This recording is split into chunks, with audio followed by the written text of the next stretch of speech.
আজকের রানী রাসমণির বিক্ষোভ সমাবেশ প্রচণ্ড ঠান্ডা উপেক্ষা করেও রাজ্যের বিভিন্ন প্রান্তিক জেলা থেকে, জঙ্গলমহলের জেলা থেকে আবাল বৃদ্ধ বনিতা তাদের ভবিষ্যতের হক অধিকারের স্বার্থে, আদিবাসীদের হক অধিকারের স্বার্থে তারা রানী রাসমণি রোডে আজকে সমবেত হয়েছে।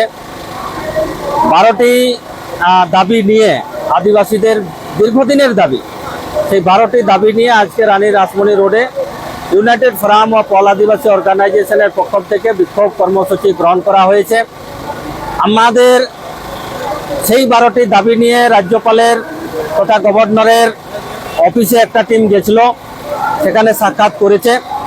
সেই 12টি দাবি নিয়ে মাননীয় মুখ্যমন্ত্রীর কাছে 12 জনের একটা টিম যাওয়ার কথা ছিল, কিন্তু সেই 12 জনের টিম পুলিশ প্রশাসনের দ্বারা আমরা জানতে পাই যে মুখ্যমন্ত্রী তার দপ্তরে এই মুহূর্তে নেই, বা 12 জনকে আমাদের এলাও করবেন না, বা পুলিশ প্রশাসন ভ্রান্ত আমাদের বোঝাচ্ছে। একবার বলছে কমিশনারের কাছে সেই দাবি সনদটা পেশ করতে, একবার বলছে মুখ্যমন্ত্রী নেই, তো ইত্যাদি নানান কারণে আমাদেরকে বিভ্রান্ত করছে এখানকার পুলিশ প্রশাসন। তবে আপনারা এটা শুনে রাখুন, আমাদের রাজ্যের মুখ্যমন্ত্রী আদিবাসী দরদি মুখ্যমন্ত্রী নন। 50টি সংগঠনের মা, মাসি, ভাই, বোন, দাদা, কাকা যেটা এখানে সমবেত হয়েছে, ছোট ছোট বাচ্চাকে কোলে করে নিয়ে তারা এসেছে, অনেক দূর দূরান্ত থেকে এসেছে, খাওয়া নেই, স্নান নেই, তারা তাদের ভবিষ্যতের হক অধিকারের সপক্ষে তারা এসেছে। আজকে সেই 12 জন মুখ্যমন্ত্রীর কাছে এলাও হচ্ছে না। আমাদের দাবি দেখার যে সহানুভূতি, সেটা তার কাছ থেকে আমরা প্রশাসনের কাছ থেকে কোনো বার্তা পাইনি। প্রশাসনের কাছে আমরা যথেষ্টই আদিবাসী বিরোধী বা আদিবাসীদের প্রতি সহমতি নয় সেরকম বার্তা আমরা পাচ্ছি। অর্থাৎ তিনি যে আদিবাসীদের হাত ধরে যে নাচেন, এটা একটা নকল। আদিবাসীদের মন পাওয়ার জন্যে, আদিবাসীদের ভোট পাওয়ার জন্য যেটুকু নকল আদিবাসী প্রেম দেখাতে হয়, মাননীয় মুখ্যমন্ত্রী এ রাজ্যের আদিবাসীদেরকে নিয়ে সেটাই তিনি করছেন। যদি সেটাই সম্ভব হয় তাহলে ধ্বংসামাদল এতদিন 11 কোটি টাকার ধ্বংসামাদলের প্রয়োজন হতো না। 10 কোটি টাকার শিক্ষার সরঞ্জাম ব্যবস্থা করলেই আদিবাসী সন্তানেরা, আদিবাসী ছাত্রছাত্রীরা তাদের বহু কিছু জ্ঞান অর্জন করতেন, এবং সেই জ্ঞান অর্জনের মাধ্যমে তারা নিজেরাই নিজেদের ধ্বংসামাদল নিজের অর্থ দিয়ে, উপার্জনের অর্থ দিয়ে তারা ধ্বংসামাদল কিনে নিতেন। মুখ্যমন্ত্রীকে পরের টাকা দিয়ে, জনগণের টাকা দিয়ে ওই ধ্বংসামাদল কেনার প্রয়োজন হতো না।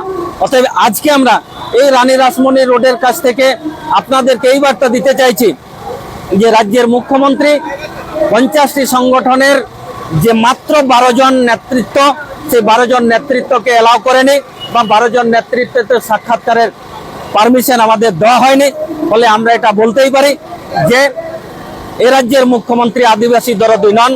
জঙ্গলমহলের আদিবাসীরা হাসছে না, উত্তরবঙ্গের আদিবাসীরা হাসছে না, উত্তরবঙ্গের আদিবাসীরা মুখ্যমন্ত্রীর প্রজেক্টে খুশি নন, জঙ্গলমহলের আদিবাসীরা প্রজেক্টে খুশি নন। অতএব সেই বিক্ষোভটা আমরা রানী রাসমণি রোডে আমাদের মাধ্যমে প্রকাশ করছি, এবং মুখ্যমন্ত্রীকে এই চেতানিটাই দিতে চাইছি, সামনে 2026 আছে, সেই 2026-এ আপনাকে উপযুক্ত প্রমাণ আমাদের আদিবাসী মা বোনেরা দেবে। প্রত্যেকটা আদিবাসী গ্রামের মা বোনেরা সেই জবাবটা, যোগ্য জবাবটা দেবে। আজকে রানী রাসমণির আদিবাসীরা অপমানটা সহ্য করে হয়তো নেবে, কিন্তু এটার অপমানের প্রতিশোধটা আগামী দিন 2026-এ আসল ময়দানে দেখা যাবে।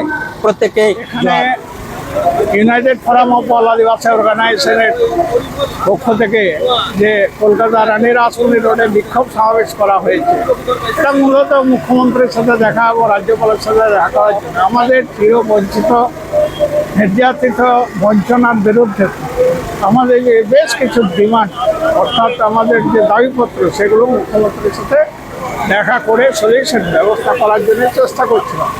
কিন্তু দুঃখের বিষয়, এখন এখানে এসে শুনতে পাচ্ছি মাননীয় মুখ্যমন্ত্রী আমাদের সাথে দেখা করছেন না।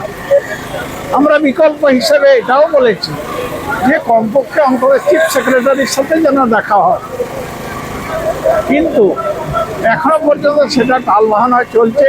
লাস্ট পর্যন্ত আমাদের ইউনাইটেড ফোরামের যে নেতৃত্ববৃন্দ তারা সে সিদ্ধান্ত নেবেন কি করা যায় কি করা যাবে না। 2026-এ বিধানসভা ভোট, আপনারা কি ভাবছেন? আমরা ভাবছি আদিবাসীদের বঞ্চনার বিরুদ্ধে 2026-এর ভোট হবে।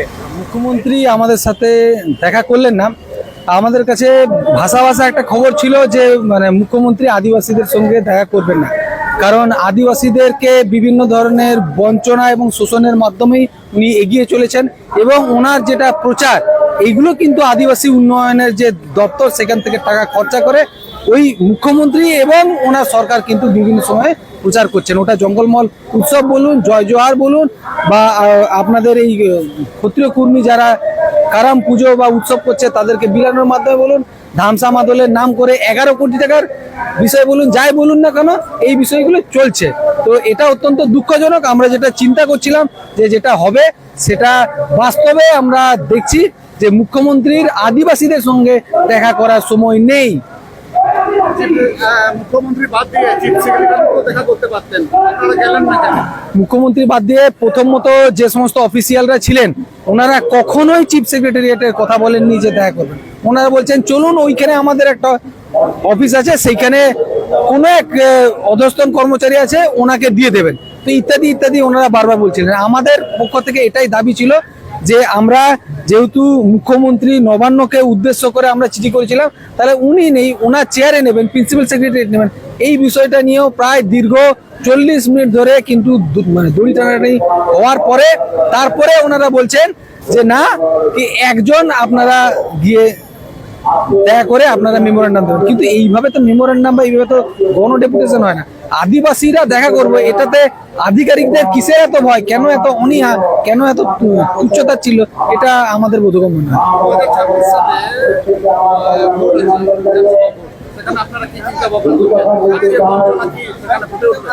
দেখুন, একেবারেই এতদিন পর্যন্ত আমরা রাজনৈতিকভাবে সংঘবদ্ধ হতে পারিনি বলে আমাদের এই করুণ দশা।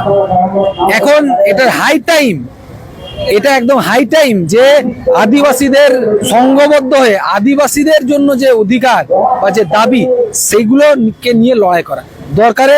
আমরা নিজেদের মতো করে কোনো রাজনৈতিক দল গঠন করব বা নির্দল ভাবে যত ব্রাহ্মণবাদী রাজনৈতিক দল আছে তাদের বিরুদ্ধে 2026 আমরা প্রসিড করার আমরা চিন্তা ভাবনা করছি।